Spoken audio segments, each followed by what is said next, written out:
Are you surprised that Democrats are helping banks discriminate? Are you surprised that 12 Democrats want to help banks hide racial discrimination in mortgages? I wish I could say I'm reporting something breaking or I'm reporting something truly stunning, but I am not. I am not. This is not surprising, and this is why I continue to knock the corporate Democrats. This is why I continue to call them out, and Jimmy calls them out, and others call them out, because they're not that much different than Republicans. They're not that much different than Republicans.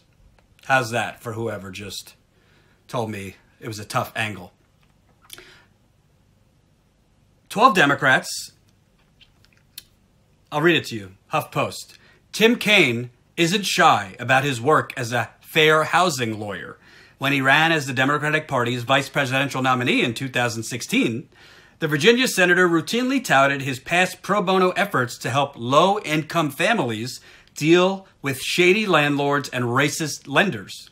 Combined with his affable dork dad delivery, I don't know about that, Kaine helped shore up Hillary Clinton's credibility on an ambitious anti-discrimination agenda. And it didn't sound like empty politician talk. Kaine had done the work. So Tim Kaine, who would have been our vice president if Hillary Clinton had won the presidency, he sounds like a swell guy, right? He still feels a connection with civil rights attorneys. Quote, in representing people who are getting ripped off or who don't have anybody else to stand up for them or who don't even know the questions to ask or where to turn to help, you are the hero. Kaine told a Washington gathering of the nonprofit National Consumer Law Center in November. All right, sounds pretty good so far. And on Monday, the Senate will hold a key vote on Kaine-sponsored bill that deliberately undermines the government's ability to enforce laws against racial discrimination in the housing market. So Tim Kaine said in November, in representing people who are getting ripped off or who don't have anybody else to stand up for them or who don't even know the questions to ask or where to turn for help, you are the hero. Fast forward to March 2018, and on Monday, the Senate will hold a key vote on a Kaine-sponsored bill that deliberately undermines the government's ability to enforce laws against racial discrimination in the housing market. And press the share button so we can get this out to more people. The legislation would block the Consumer Financial Protection Bureau from collecting key data showing when and where families of colors are being overcharged for home loans or steered into predatory products. It's just one small provision in a broad financial deregulation package, which is almost certain to clear both chambers of Congress and receive President Donald Trump's signature. Last week, 17 members of the Senate Democratic Caucus voted to advance the bill. So, I believe it was 16 Democrats last week, are voting with the Republicans to push forward this deregulation of the big banks. I've done videos on that. And now there's an effort to chip away at rules that protect minorities from being discriminated against in mortgages. And Tim Kaine is sponsoring that bill. How is that for stronger together? The effort to chip away at anti-discrimination enforcement has largely gone overlooked this year, as banking watchdogs focus their criticism on the legislation's rollback of tougher rules against risk-taking at megabanks that were implemented in response to the 2008 financial crash. Both foreign financial conglomerates and big American regional lenders would enjoy lighter federal supervision if the bill passes. To its opponents, the bill represents a contorted statement of values, prioritizing short-term bank profits over consumer protection and financial stability. Quote, this is a bad bill, Elizabeth Warren told the Huffington Post. No Democrat and no Republican should support it. The federal government has been collecting basic data on mortgage discrimination since 1975, tallying by race which families receive loans and which are denied. Banks have always made a habit of turning down mortgages in black neighborhoods. A practice known as redefining that is very much alive and well. But the housing bubble and subsequent foreclosures laid bare an ugly trend. Lenders had also been targeting minority families with subprime mortgages and other predatory loans instead of simply denying mortgages outright. The 2010 Dodd-Frank financial reform law sought to address this by setting tougher predatory lending rules and by requiring banks to turn over a broader swath of information to the newly created Consumer Financial Protection Bureau. In addition to basic facts about loan approval or denial, lenders had to report a borrower's age and credit score, as well as the property value of the home being purchased, the interest rate, loan terms, and other pricing failures of each mortgage. All this information can be used to help determine if families of color are being ripped off or disproportionately pushed into predatory loans. The CFB looks through the data for violations or red flags and publishes it online so consumer groups can do their own research. So, on what planet is deregulating this so that there's less transparency and less data and less facts to make it known when minorities are being discriminated against, which, by the way, the 2008 financial crash, African Americans were disproportionately basically cheated and lied to in those mortgages. You know what planet? The same planet that in Tim Kaine's career, he's accepted $921,903 from Wall Street. $921,903 from Wall Street, according to OpenSecrets.org. So this is the problem. This is the problem with the Democratic Party. I am all for. I would, if Nancy Pelosi came out tomorrow and was for Medicare for all, free public college, ending private prisons, regulating Wall Street tightly, regulating pharmaceutical companies tightly, ending the subsidies, and she actually followed up with proposals, I'd be for Nancy Pelosi. Same thing goes for Tim Kaine, Cory Booker, and the rest. If they walked the walk instead of talking, as Donald Trump likes to say, all they do is talk. All they do is talk. He's right, even though all he does is talk.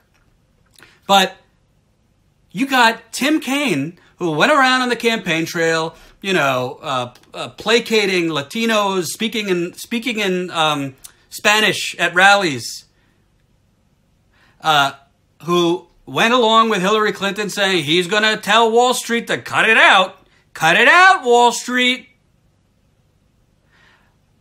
But the truth is, the Democratic Party is just as corrupt when it comes to Wall Street, big banks, deregulation.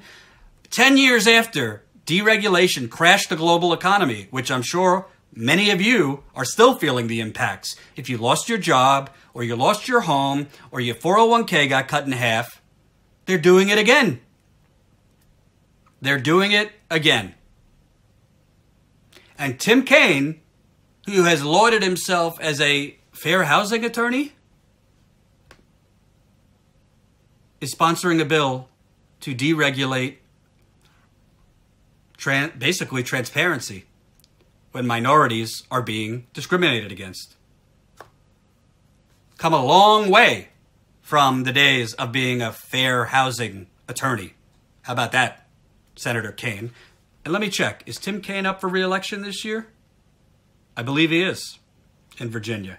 Tim Kaine, re-election, 2018.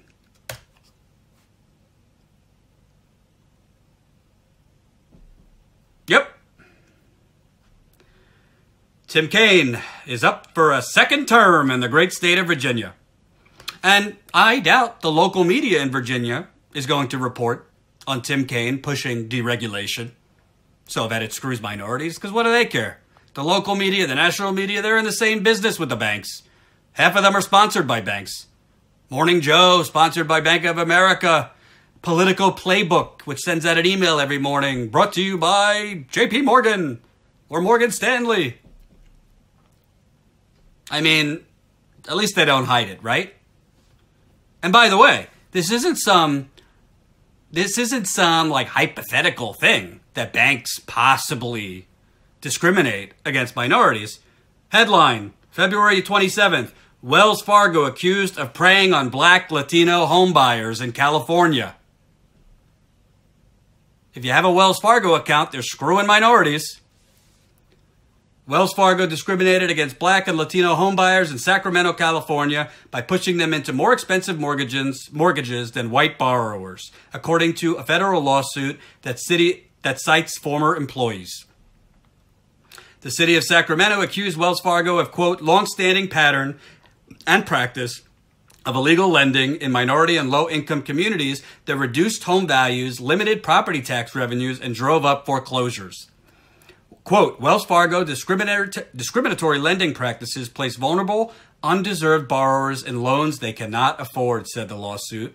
The city said that four anonymous former mortgage employees at Wells Fargo confirmed that the bank, quote, intentionally steered minority borrowers into higher cost loans because of their race or ethnicity.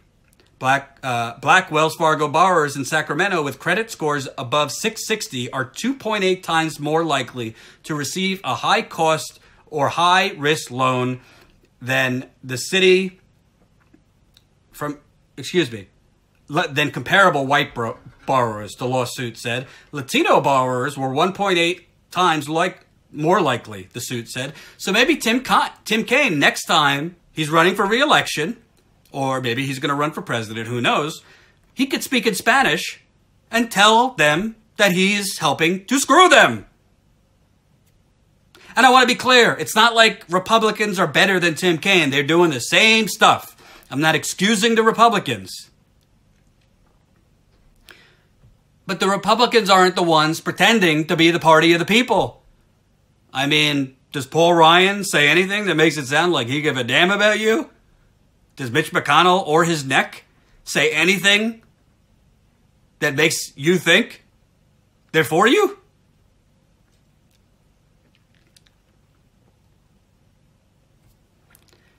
We have to call out the Democrats because they're the ones that are the quote-unquote opposition party. This is not an opposition party. This is a party that basically carries the Republicans over the line needed, the vote count needed,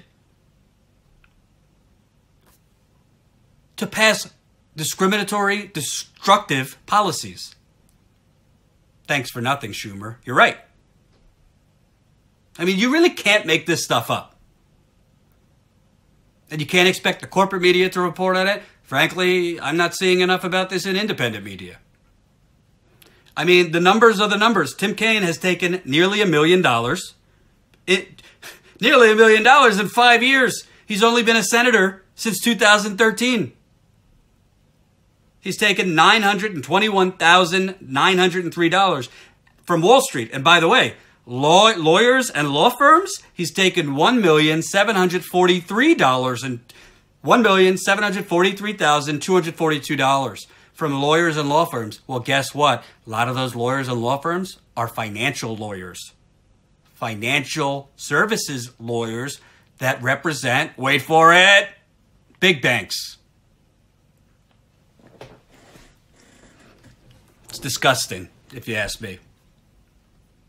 Disgusting. You want to know? You want Tim Kaine to know what you think of that? Well, they won't give you his number, but I will. Call his office in Washington, D.C. 202-224-4024. That's 202-224-4024. I'm just giving you the information. That's my job. Give you the information. If you want to do something, you do it. 202-224-4024. And by the way, what he's doing is not going to affect me disproportionately. I'm a white guy. This is targeted towards minorities. This is targeted to people that don't have, that in many cases do not have the same protections or opportunity